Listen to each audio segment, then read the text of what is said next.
नमस्कार दोस्तों, स्वागत है आप सभी का हमारे इस YouTube चैनल पंडिताइन चाची में। तो दोस्तों, आज हम आपके लिए लेकर आए हैं शीतला माता की व्रत कथा।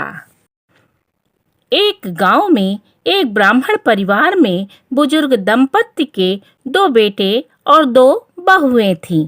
दोनों बहुओं को एक एक संतान थी। घर में सभी मिलजुल कर प्रेम से रहते थे। तभी शीतलाष्टमी का पर्व आया। दोनों बहुओं ने पर्व के अनुसार ठंडा भोजन तैयार किया।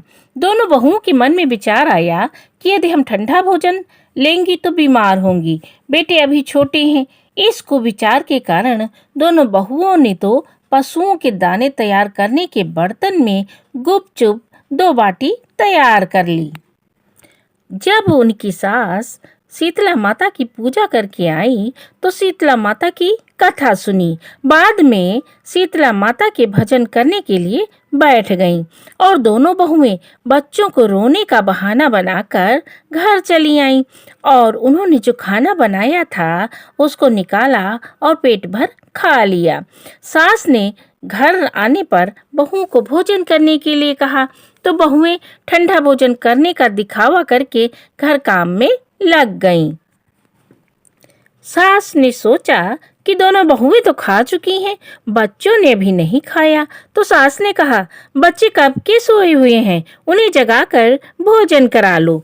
बहुएं जैसे ही बच्चों को जगाने के लिए गईं तो देखा कि बच्चे मृत प्रायः पड़े हुए हैं। और दोस्तों, ऐसा बहुओं की करतूतों के फलस्वरूप सीता माता के प्रकोप से हुआ।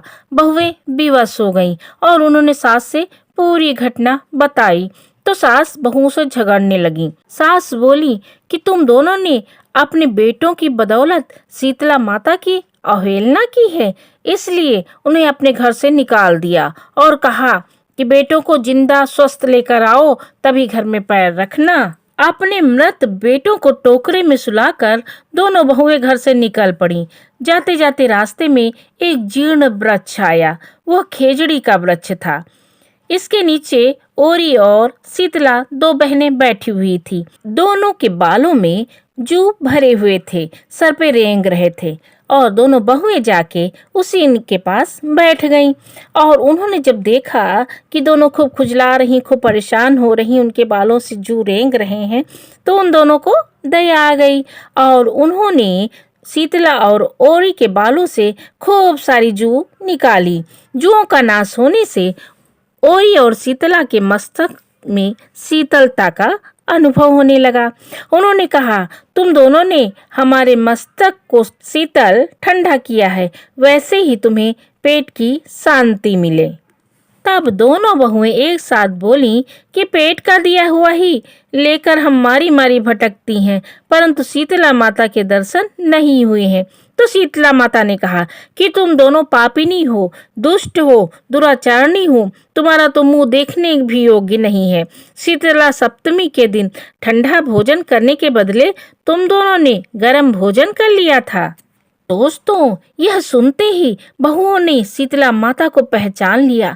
देवरानी जिठानी ने दोनों ने माताओं का वंदन किया और गिड़गिड़ाते हुए कहा कि हम तो भोली भाली हैं, अनजाने में गरम खा लिया, आपके प्रभाव को हम जानती नहीं हैं, हम दोनों को क्षमा करें, पुनः ऐसा दुष्कृत्य हम कभी नहीं करेंगे। उनके पश्चाताप भरे वचनों को सुनकर दोनों माताएं प्रसन्न हुई। दोस्तों, शीतला माता ने दोनों बहुओं के बच्चों को जीवित कर दिया। बहुएं तब बच्चों को साथ लेकर आनंद से पुनः गांव लौट आईं। गांव के लोगों ने जब जाना कि दोनों बहुओं को शीतला माता ने साक्षात दर्शन दिए हैं तो दोनों का धूमधाम से स्वागत किया और गांव में प्रवेश करवाया। बहुओं ने कहा, हम गांव में शीतला माता के मंदिर का निर्माण कराएंगी और चैत्र महीने में शीतला सप्तमी के दिन मात्र ठंडा खाना ही खाएंगी। शीतला माता ने बहुओं पर जैसी अपनी दृष्टि की वैसी ही कृपा सब पर करें। हे शीतला माता, हमें सदा शांति, शीतलता तथा आरोग्य दें। दोस्तों, इसके बाद पूरे गांव में शीतला माता का व्रत धूमधाम से मनाया जाने लगा। तो दोस्तों, कैसी लगी ये शीतला माता की व्रत कथा? अगर पसंद आई हो तो हमारे चैनल पंडिताइन चाची को लाइक, शेयर, सब्सक्राइब करना ना भूलें। बोलो शीतला मैया की जय हो।